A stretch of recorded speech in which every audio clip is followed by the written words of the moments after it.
Al ple del gener es va aprovar el document d'anàlisi i orientació de la política d'habitatge social a Cornellà de Llobregat, amb el vot favorable de tots els partits excepte Esquerra. I per què vam votar en contra? Doncs perquè aquest document fa una anàlisi de la situació actual de Cornellà, que interpreta que falten 3.000 habitatges de protecció oficial o socials a la ciutat i considerem que en funció de com s'interpreten les dades, realment la necessitat està en uns 1.600 habitatges.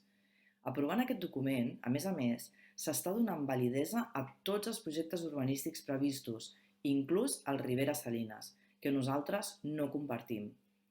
Es necessita més habitatge social a Cornellà, però no compartim construir fins a l'últim metre quadrat de la ciutat.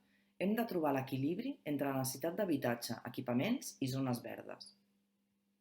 En aquest sentit, també vam presentar una moció conjuntament amb Podemos per crear una taula de treball per consensuar les propostes a traslladar al Pla Director Urbanístic Metropolità en l'àmbit de Cornellà.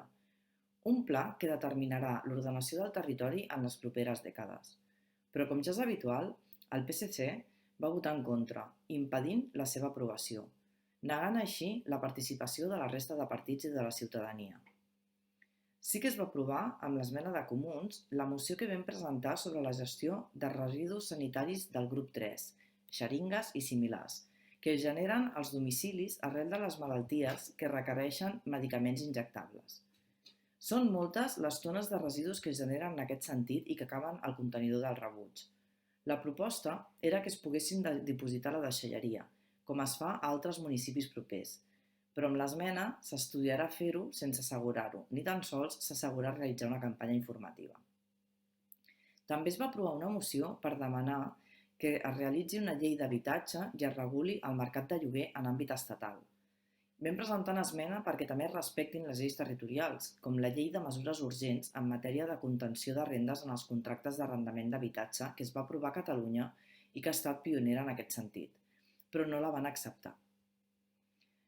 Finalment, el PSC i Comuns van presentar una moció demanant que es presenti el Pla d'Enfortiment i Transformació de l'Atenció Primària de Cornellà de Llobregat.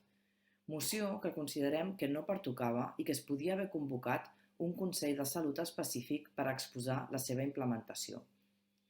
Lamentablement, el debat d'aquesta moció va provocar un discurs alliçonador per part de l'alcalde, perdent les formes i el respecte tant al nostre grup municipal com a les persones que comparteixen els nostres valors republicans.